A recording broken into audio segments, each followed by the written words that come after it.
video, we will discuss about the first and second isomorphism theorems on vector spaces. Before we go to the proof of them, first we will have this result which states that if W is a subspace of a vector space V over a field F, then we have two subdivisions. In the first one, we are going to prove that the element W plus the subspace capital W is equal to the subspace capital W if and only if the element W is in capital W. And we are going to have in the second one element U plus capital W is equal to element U prime plus capital W if and only if U minus U prime is an element of capital W.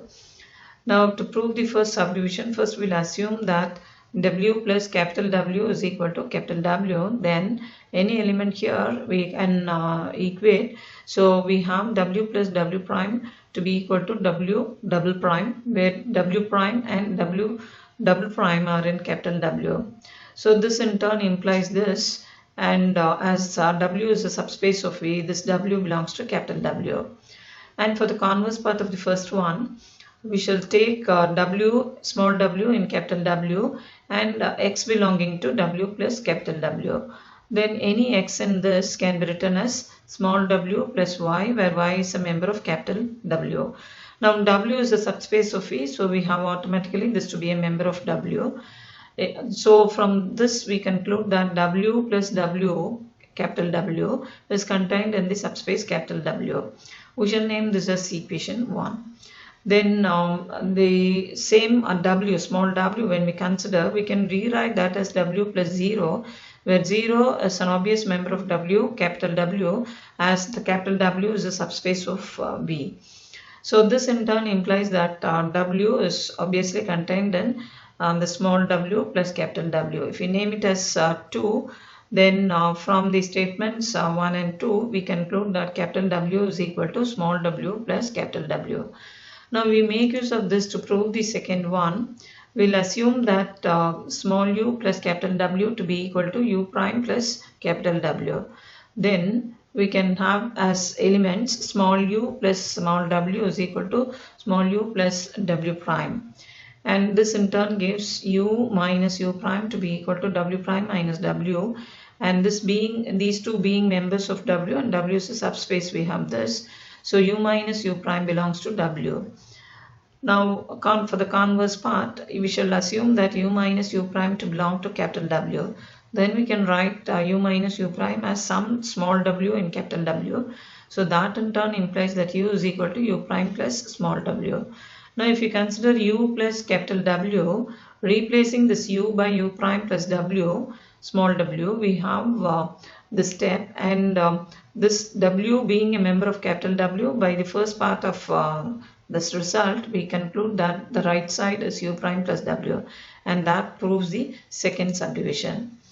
Now the first isomorphism theorem states that if U and V are vector spaces over a field F, and T is an onto homomorphism between U and V with kernel W, then V is isomorphic to U mod W. That is, if we have T from U to V to be an onto homomorphism with kernel W, then U mod W is isomorphic to V. Now to prove this, first we will assume that U and V to be vector spaces for a field F, and T to be the given onto homomorphism between U and V with kernel T to be capital W, where W by the definition of kernel T is all those elements in the domain of T which are mapped onto the 0 element of the codomain. We shall name this as equation 1. Now to prove that V is isomorphic to U mod W, we need to define a mapping between them. So we shall name it as, say, psi from U mod W to be defined by psi of U plus capital W is equal to the image of U and T for every U plus W in U mod W. We'll name it as 2.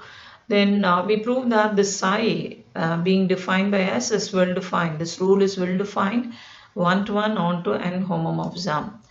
First we'll establish that psi is well defined. So we'll assume the two elements in the domain to be the same. Let them be U plus capital W and U prime plus capital W. Now by result 1, the second subdivision, we have u minus u prime belonging to capital W. And this, by the definition, that is the kernel T, implies that because W stands for the kernel of T, this implies that the image of u minus u prime under T is 0. So that in turn implies that u under T minus u prime under T is 0 because T is a homomorphism, and which in turn gives u under T is equal to u prime under T, and this is nothing but the image of psi of image of u plus w under psi, and the right side is the image of u prime plus w under psi. So we have psi to be well defined. We have considered two elements in the domain to be the same, and we have got the images in the codomain to be the same, and therefore psi is well defined. For psi to be 1 to 1, we shall assume that the images are equal. That is, psi of u plus capital W is equal to psi of u prime plus capital W. This is nothing but by the definition of psi, image of u under T and image of u prime under T are equal. And from this step we have this, and because the definition of kernel T says that this should be a member of capital W, we have u minus u prime to be in capital W. So from this, using the second subdivision of result 1, this implies that u plus capital W is equal to u prime plus capital W. So the pre-images are equal, and therefore psi is 1 to 1. Now because T is onto, for every V in V, there exists one U in U such that V is the image of U under T, but that is nothing but psi of U plus W by the definition of psi, and therefore psi is onto. Now to prove that psi is a homomorphism, we need these two conditions. The first one is psi of U plus W plus U prime plus W is psi of U plus W plus psi of U prime plus W, and psi of alpha times U plus W is equal to alpha times psi of U plus W. Now we'll consider the LHS of 1. So by the definition of addition in U mod W, we have this step, and by the definition of psi, we have this, and because T is a homomorphism, we can write this as image of U under T plus image of U prime under T, and this is nothing but psi of U plus W by the definition of psi, and the second one is psi of U prime plus W. So we have got that to be the RHS of 1 to be established, and then for the second one, we'll consider the LHS of the second, and that is psi of alpha times U plus W. Now by the definition of scalar multiplication in U mod W, we have this step, and by the definition of psi, that is 2, equation 2, we have this step, the image of alpha U under T, and because T is a homomorphism, this is alpha times image of U under T, and this ut is nothing but psi of U plus W by the definition of psi, and that is our RHS. Next we have result 2, which states that if U is a vector space and W is a subspace of U, then there is a homomorphism of U onto U mod W. For this, we first consider a mapping T from U to U mod W defined by Vt is equal to V plus capital W for every V in capital U. Now we consider V1 plus V2, the image of V1 plus V2 under T, and that is by the definition of T is nothing but V1 plus V2 plus capital W. And by the definition of addition in U mod W, we have this step, and by the definition of T, we have this step. And in the same way, if we consider the image of alpha V1 under T, by the definition of T, it is alpha V1 plus capital W, and by the definition of scalar multiplication in U mod W, we have this step, and this is nothing but the image of V1 under T by the definition of T. And it's very obvious that T is onto. Now this is called the natural or canonical homomorphism from U to U mod W. The second isomorphism theorem states that if A and B are subspaces of a vector space V over a field F, then A plus B mod B is isomorphic to A mod A intersection B. Now if A and B are subspaces of V, then A plus B and A intersection B are also subspaces of V. So there is a meaning in considering A plus B mod B as well as A mod A intersection B.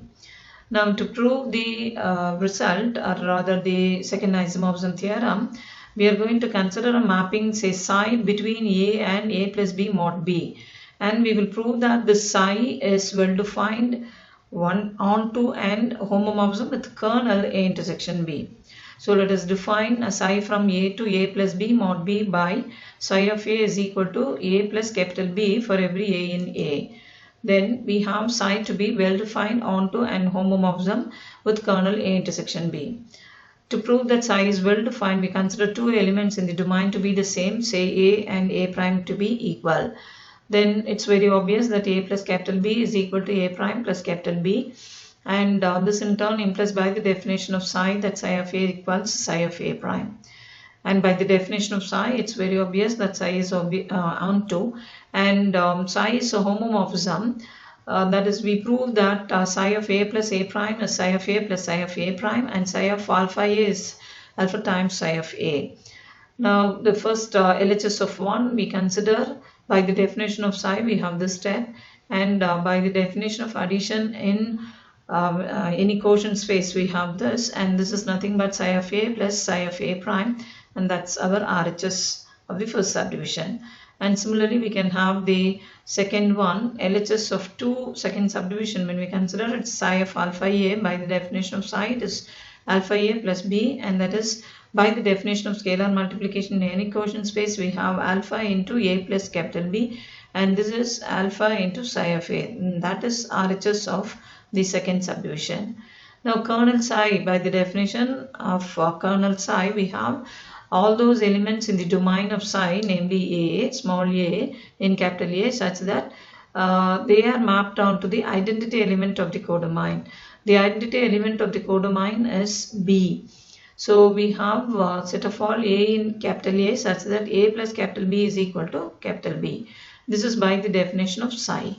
So A plus B equals B means by result 1, the first subdivision we have that A belonging to B. So already A is in A and now A is in B. So this collection should be A intersection B. So since psi from A to A plus B over B is an onto homomorphism with kernel A intersection B, by the first isomorphism theorem we have A mod A intersection B to be isomorphic to A plus B mod B.